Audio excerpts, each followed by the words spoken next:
coach is blowing a sad wind blown Kathleen on the bells.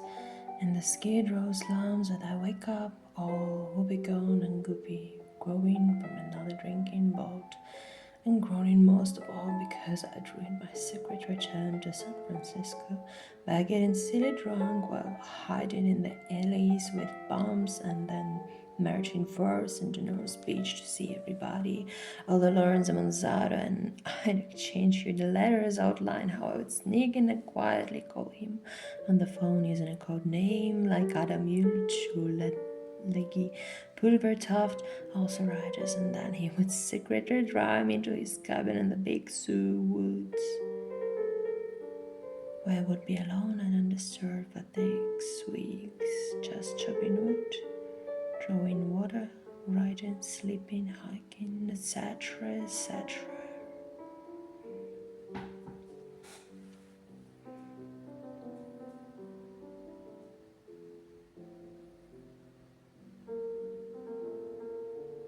But instead I've bounced drunk into a City Lights bookshop at the height of Saturday night business. Everyone recognized me, even though I was wearing my disguise like fisherman's hat and fisherman coat and pants waterproof, and y'all ends up a roaring drunk.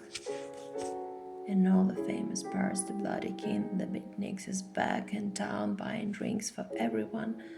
2 days of that, including Sunday, the day Lorenza supposed to pick me up at my secret Skid Row hotel, the Mars Force, and Howard. But when he calls for me, there's no answer. He has the clerk open the door, and what does he see but me out on the floor among bottles, Ben Fagan stretched out partly beneath the bed, and Robert Browning, the beatnik painter, out in the bed snoring.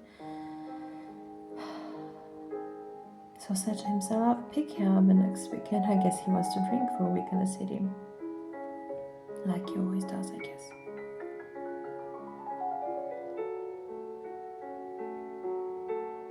So off he drives to his Big Sioux cabin without me, thinking he's doing the right thing. But my God, when I wake up and Ben and Browning are gone, they've somehow dumped me on the bed, and I hear, I'll take you home again, Kathleen.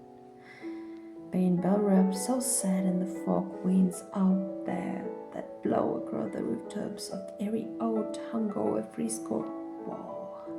I've hit the end of the trail and can't even drag my body anymore, even to the refuge in the wood. Let anyone stay upright in the city and mean it.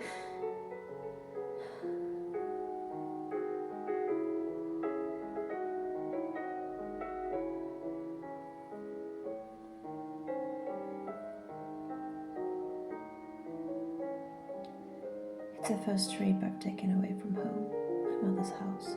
Since the publication of Road, the book had made me famous, and in fact so much so I've been driven mad for 3 years by endless telegrams, phone calls, requests, mail, visitors, reporters, snoopers, a big voice saying in my basement window as I prepared to write a story, Are you busy?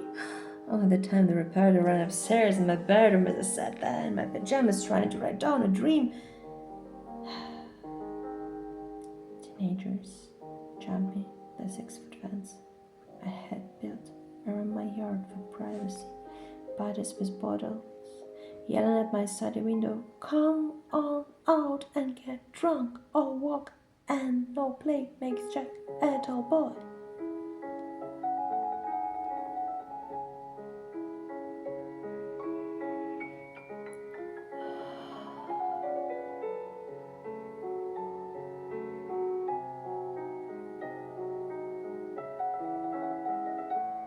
A woman coming to my door and saying, I'm not going to ask you if you Jack Doulos, because I know he wears a beard. Can you tell me where I can find him? I want a real picnic at my annual shindig party. Drunken visitors, booking in my study, stealing books and even pencils. Uninvited acquaintances staying for days, gobs of the clean beds and good food my mother provided.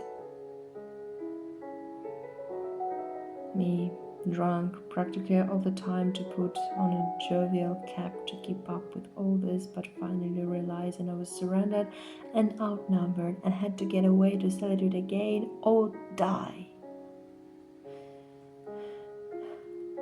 So Lorenzo Monsanto wrote and said, "Come to my cabin, no one will know," etc.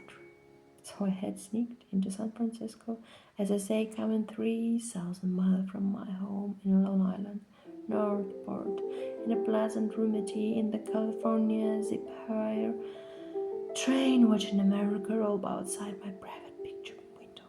Really happy for the first time in 3 years, staying in the roomy all 3 days and 3 nights with my instant coffee and sandwiches.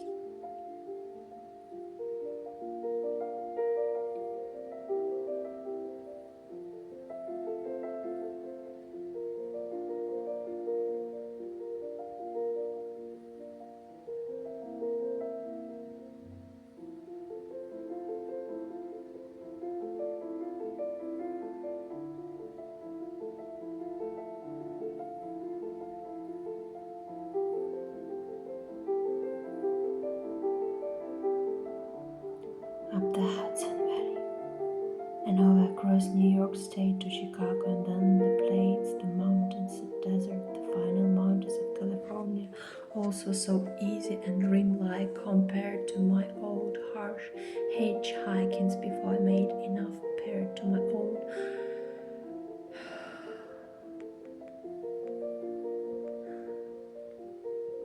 I made enough money to take transcontinental trains all over America, high school and college kids thinking Jack Duloso in 26 years old and on the road all the time hitchhiking, while there am I, almost 40 years old, bored and jaded in a roomy bunk crashing across the soul.